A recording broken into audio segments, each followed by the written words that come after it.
दिल्ली की जामिया मिलिया यूनिवर्सिटी में 30 इंटरनेशनल कुरान और साइंस कॉन्फ्रेंस का इनेकाद हुआ, जिसमें पूरी दुनिया भर के अलग अलग मुल्कों से रिसर्च स्कॉलर ने शिरकत की। कॉन्फ्रेंस में सबसे ज्यादा ईरान और हिंदुस्तान से लोग शामिल रहे। स्कॉटलैंड, फ्रांस और यूरोपीय कंट्रीज के स्कॉलर्स भी इसमें शामिल रहे। कॉन्फ्रेंस में जामिया यूनिवर्सिटी के इस्लामिक स्टडीज के प्रोफेसर अख्तार मोहम्मद खान ने बताया है कि कुरान शरीफ कोई मतलबी किताब नहीं है, जिंदगी जीने का तरीका है। साइंस में इस बात को माना कि गया है कि बहुत सारी ऐसी चीजें हैं जो कुरान में पहले से मौजूद हैं, जिसे रिसर्च करके इंसान अपनी जिंदगी को बेहतर कर सकता है। आज के दौर में कुरान को और ज्यादा समझने की जरूरत है।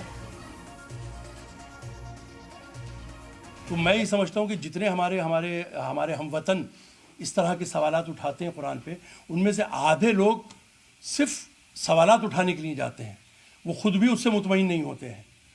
तो हमारा जो इस मौजू, जैसे आपने कहा कि इसमें कुछ कंट्रीब्यूशन, हमारा बिल्कुल वो सियासी मकसद नहीं है, ना हम उस तरफ जा रहे हैं। हम तो सिर्फ जो कुरान को लोग समझते हैं कि सिर्फ ये एक अकीदे और इबादत की किताब है, हम उन्हें ये बताना चाहते हैं कि नहीं, साइंस के मुखालिफ नहीं है। इस्लाम ही वाहिद मज़हब है जो साइंटिफिक है, साइंटिफिक अप्रोच रखता है।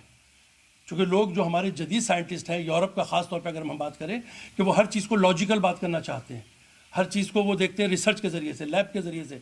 तो हम ये बताना चाहते हैं कि कुरान वाहिद किताब है कि जो रिलीजन के साथ साथ साइंटिफिक अप्रोच भी रखता है। ये मकसद है हमारा।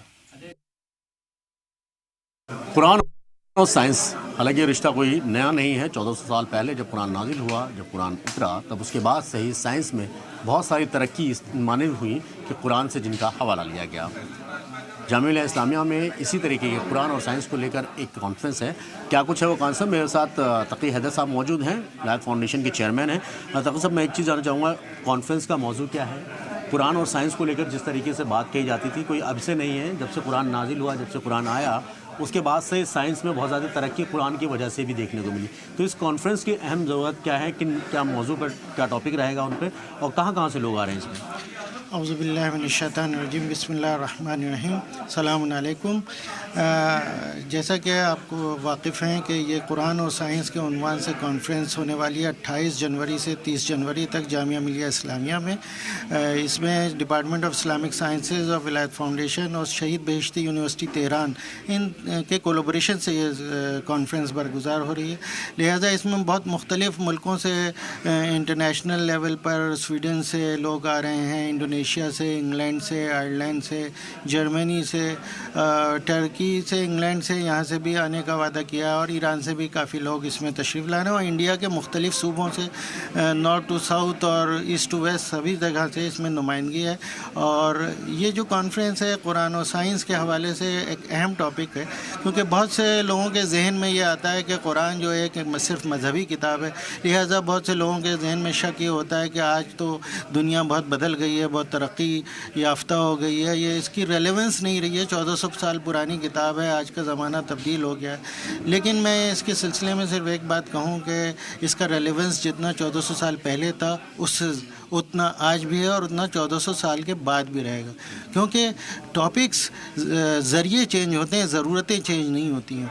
मिसाल के तौर पर मैं एक बात कहूँ, जो वक्त के दामन में इतनी गुंजाइश नहीं है कि 1400 साल पहले भी लोग ट्रैवल करते थे, आज भी ट्रैवल करते हैं, और 1400 साल के बाद भी ट्रैवल करेंगे। इसमें गैर मुस्लिम भी इसमें शिरकत करेंगे, अलग अलग मुख्तलिफ सूबे से, कंट्री से?